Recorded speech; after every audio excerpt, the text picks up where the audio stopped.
ഒരു പുകമറ സൃഷ്ടിച്ച് ഭരണത്തിൽ തുടരുന്ന മോദിയുടെ മുഖത്ത് നോക്കി നിങ്ങളൊരു പരാജിതനായ പ്രധാനമന്ത്രിയാണ് എന്ന് ചങ്കൂറ്റത്തോടെ പറയാൻ രാഹുൽ ഗാന്ധിക്ക് ഒരു മടിയും ഉണ്ടായിരുന്നില്ല. അത് കേട്ട മോദി ആവട്ടെ നടുങ്ങിത്തരിച്ച് ഒരു മറുപടിയുമില്ലാതെ ഇരുന്നു പോയി.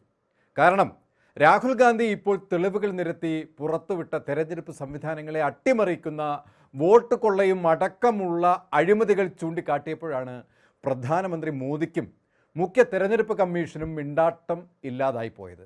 ഈ വോട്ട് കൊള്ളയുടെയും ബീഹാറിൽ തിരക്കിട്ട് കേന്ദ്രം നടത്തിയ SIRലെ പാകപ്പിഴവുകളും ബാംഗ്ലൂർ സെൻട്രൽ നടത്തിയ വോട്ട് അഴിമതിയും ഡൽഹിയിൽ നടത്തിയ പത്രസമ്മേളനത്തിൽ കർണാടകത്തിലെ അലന്ത് അസംബ്ലി മണ്ഡലത്തിൽ കോൺഗ്രസിന് ആഭിമുഖ്യമുള്ള ബൂത്തുകളിൽ നിന്നും വോട്ടർമാരെ വെട്ടിമാറ്റിയതും BJP അനുകൂലികളെ കൂട്ടിച്ചേർത്തതുമടക്കം വീഡിയോ വിവരണത്തിലൂടെ വോട്ട് നഷ്ടപ്പെട്ടവരെ നേരിട്ട് പത്രസമ്മേളനത്തിൽ എത്തിച്ചും രാഹുൽ ഗാന്ധി ചോദ്യശരങ്ങൾ തൊടുത്തുവിടുകയായിരുന്നു. രാഹുലിന് അപ്പോഴും മോദിയും തെരഞ്ഞെടുപ്പ് കമ്മീഷനും ഒരു മറുപടിയും നൽകാതെ അളയിൽ കയറി അഴിമതിക്ക് മുകളിൽ അടയിരിക്കുകയായിരുന്നു.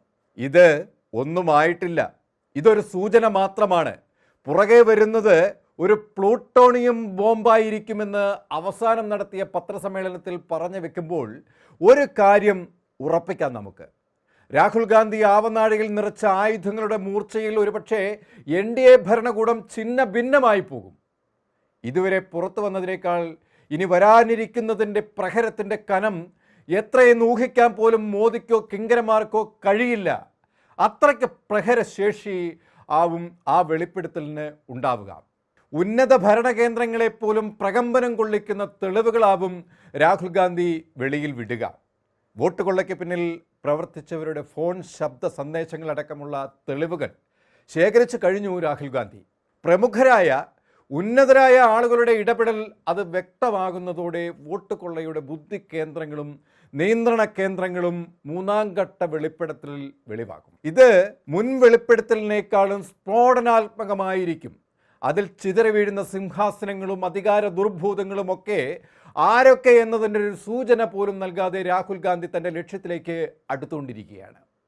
വരാൻ പോകുന്ന വെളിപ്പെടുത്തലുകളൊന്നും പൊള്ളയായ വാചക കസർത്തല്ല എന്നും എല്ലാത്തിനും ശക്തമായ തെളിവുകൾ ഉണ്ട് എന്നും രാഹുൽ ഗാന്ധി പറഞ്ഞു വെക്കുകയാണ്. വോട്ട് കൊള്ളയുടെ അണിയറയിൽ BJP ആണെന്നും മോദിയുടെ നിർദ്ദേശപ്രകാരം മുഖ്യ തെരഞ്ഞെടുപ്പ് കമ്മീഷൻ പാവ കളിക്കുകയാണെന്നും രാഹുൽ ഗാന്ധി ആവർത്തിച്ച് പറയുമ്പോൾ അത് നിഷേധിക്കാൻ കെൽപ്പില്ലാത്ത മോദിയെ കാണാൻ നമുക്ക്. ഇപ്പോൾ കൂടുതൽ ഗുരുതരമായ വെളിപ്പെടുത്തലുകൾ ബീഹാർ തെരഞ്ഞെടുപ്പിനോടനുബന്ധിച്ച് പുറത്തുവിടും എന്നുള്ളത് ഉറപ്പായി കഴിഞ്ഞു. അതോടെ ബീഹാർ രാഷ്ട്രീയത്തിൽ രാഷ്ട്രീയ പോരിൻ്റെ തീ ആളിപ്പടരും. BJP അടക്കമുള്ള സംഘപരിവാർ കപട രാജ്യസ്നേഹികളെ ചുട്ടുകരിച്ചുകൊണ്ട് ശുദ്ധീകരിച്ച ഒരു ഇന്ത്യ പുനർജനിക്കും. വോട്ട് കൊള്ള ഇന്ന് രാജ്യത്ത് സംഭവിച്ച അർബുദമാണ്. അത് രാജ്യത്ത് പടർത്തുന്ന അണുവാഹകരാണ് BJP. എന്നാൽ രാഹുൽ ഗാന്ധി അത് രാജ്യമൊട്ടാകെ പടരാതെ നോക്കാനുള്ള പരക്കം പാച്ചിലാണ്. തൻ്റെ ജീവൻ ബലി കൊടുത്തിട്ടാണെങ്കിലും രാജ്യത്തെ കൊള്ള സംഘത്തിൽ നിന്നും വീണ്ടെടുക്കുമെന്ന് അദ്ദേഹം ഉറപ്പിച്ച് പറയുകയാണ്.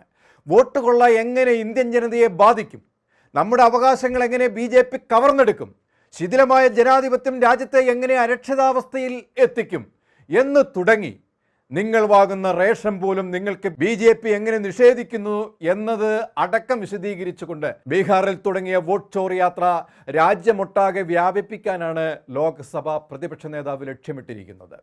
കൃത്യമായ വിഷയാവതരണത്തിനായുള്ള ഒരുക്കത്തിലാണ് അദ്ദേഹം. തൻ്റെ ഓഫീസിൽ അതിനായി ഒരു വിങ്ങിനെ തന്നെ രൂപപ്പെടുത്തി കഴിഞ്ഞു രാഹുൽ ഗാന്ധി. ചിട്ടയായ പഠനത്തിലൂടെ വിവരശേഖരണത്തിലൂടെ ഇന്ത്യൻ ജനതയ്ക്ക് മുഴുവനും മനസ്സിലാകുന്ന വിധത്തിൽ ഇത് വിശദീകരിക്കാനുള്ള നിയത പഠനത്തിലാണ് രാഹുൽ ഗാന്ധി. കോൺഗ്രസിന് മുൻതൂക്കമുള്ള ബൂത്തുകളിൽ പക്ഷേ ഇലക്ഷൻ കഴിഞ്ഞപ്പോൾ BJPക്ക് മുൻതൂക്കം. അതിൽ സംശയം തോന്നിയ നിമിഷം മുതൽ കോൺഗ്രസ് അത് ദേശീയ നേതൃത്വത്തെ ധരിപ്പിച്ചു. തുടർന്നാണ് പല സ്ഥലങ്ങളിൽ നിന്നും ഈ സംശയങ്ങൾ പിന്നീട് ഉയർന്നു വരാൻ തുടങ്ങിയത്. കോൺഗ്രസ് അതിൻ്റെ ഉള്ളുകള്ളികളിലൂടെ സഞ്ചരിച്ചു. അതാത് ബൂത്തുകളിൽ ജനങ്ങളുമായി സംവദിച്ചു. കാര്യകാരണങ്ങൾ ചികഞ്ഞെടുക്കുകയായിരുന്നു കോൺഗ്രസ്. രാജ്യത്തിൻ്റെ സുരക്ഷയ്ക്ക് വേണ്ടി ഇന്ത്യയെ തൻ്റെ മുത്തച്ഛന്മാരും മുത്തശ്ശിയും അച്ഛനും അവരുടെ ചുടുരക്തം കൊണ്ട് തൻ്റെ ആത്മാവിൽ അച്ചുകുത്തിയതാണ്. ഇന്ത്യ എന്നതും ജനാധിപത്യം എന്നതും മതേതരത്വ ഇന്ത്യ എന്നതും ഗാന്ധിജിയും അംബേദ്കറും നെഹ്റുവും അടക്കം ഇന്ത്യ എന്ന വികാരം കൊണ്ട് എഴുതിയുണ്ടാക്കിയ ഭരണഘടന ഇന്ത്യയുടെ അസ്തിത്വമാണെന്ന് ഓരോ ഇന്ത്യക്കാരൻ്റെയും നിശ്വാസമാണെന്നും കരുതിയിടത്താണ് വർഗീയത കൊണ്ട് രാജ്യത്തെ വെട്ടിമുറിവേൽപ്പിക്കാൻ സംഘപരിവാർ അജണ്ട നടപ്പിലാക്കാൻ BJP ഇറങ്ങിപ്പുറപ്പെട്ടത്.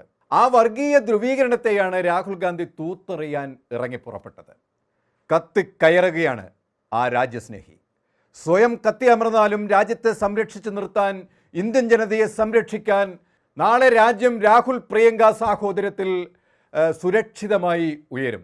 അത് ഇന്ത്യയുടെ പുതിയ യുഗത്തിൻ്റെ പിറവിയായിരിക്കും. കൂടുതൽ വാർത്തകൾക്കും വിശേഷങ്ങൾക്കും ഞങ്ങളുടെ channel like, share and subscribe ചെയ്യുക. കൂടാതെ സബ്സ്ക്രൈബ് ബട്ടണിലെ ബെല്ലൈക്കൺ എനേബിൾ ചെയ്യാനും മറക്കരുത്.